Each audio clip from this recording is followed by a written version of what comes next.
There are times when, despite our good intentions, what we do causes far more harm than the initial problem. We begin in Ackworth, Iowa on the afternoon of May 12, 1994, when a young brother and sister went next door to play with a friend on his family's farm. This will be fun.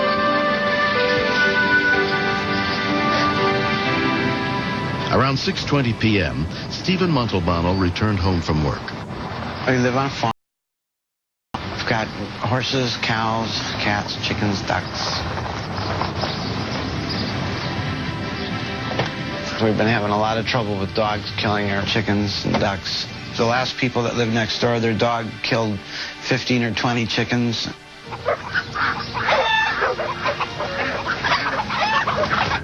Hey, get out of there! I just assumed the worst again.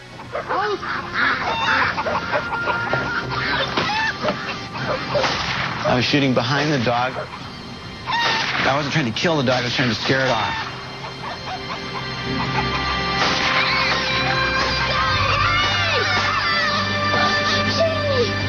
When we continue, I couldn't believe it was happening. It was just a nightmare unfolding right in front of my face, but it was real.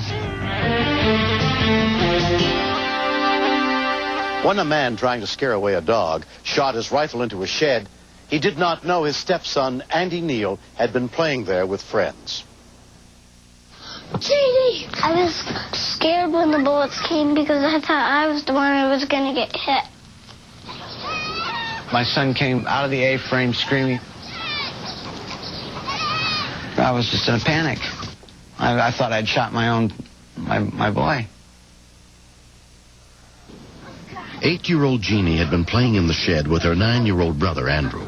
My sister fell, screaming. I felt bad because there's bullet holes in her that had blood coming out.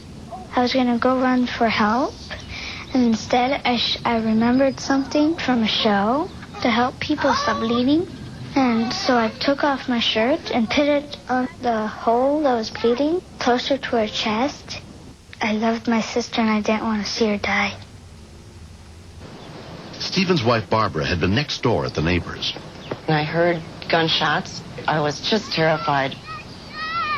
And then I heard my son, Andy, scream that Jeannie had been shot.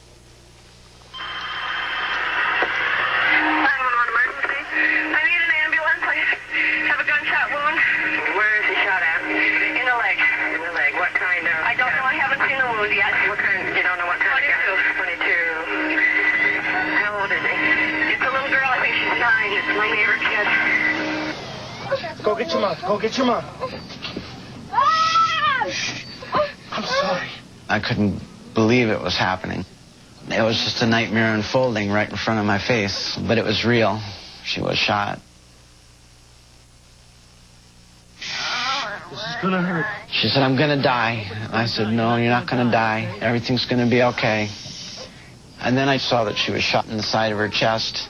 All I could think of was I killed a kid. Put your finger in there. You're not gonna... I felt guilty. I felt ashamed. It's really hard to look at a little girl that's been shot, especially if you're the one responsible for shooting her. It's real painful.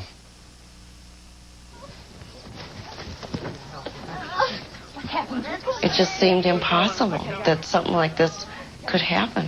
Your mommy's coming, huh? Here's this little bitty girl. She's so sweet and so frail.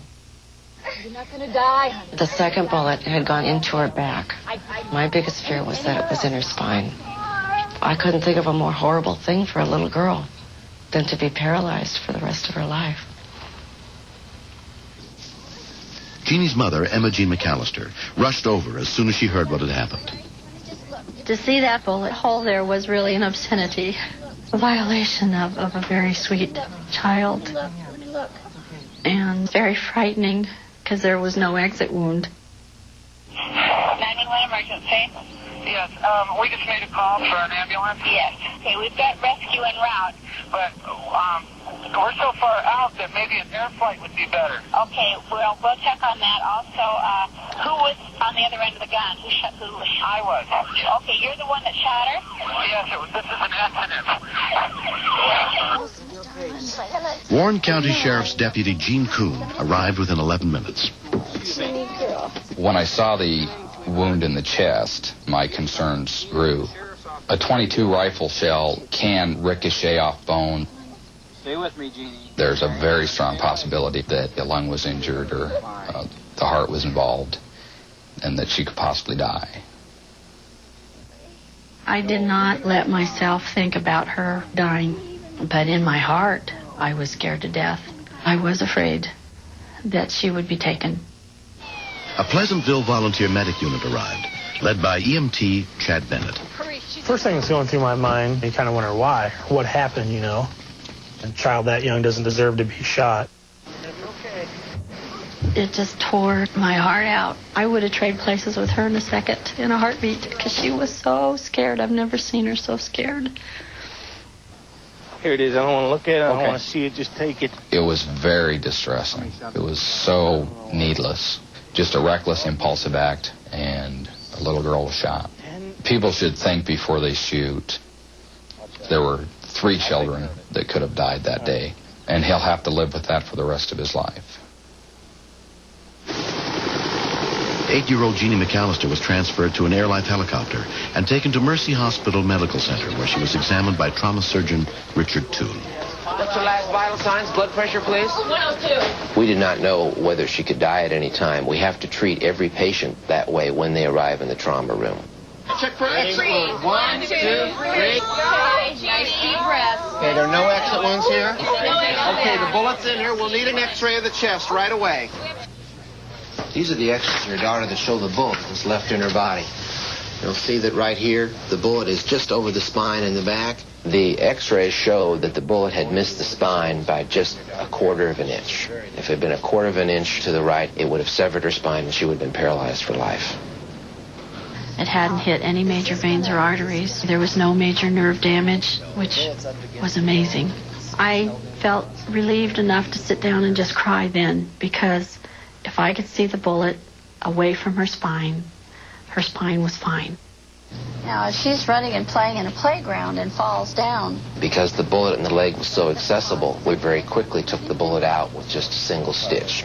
The bullet near her spine would cause more damage to take it out than to leave it in.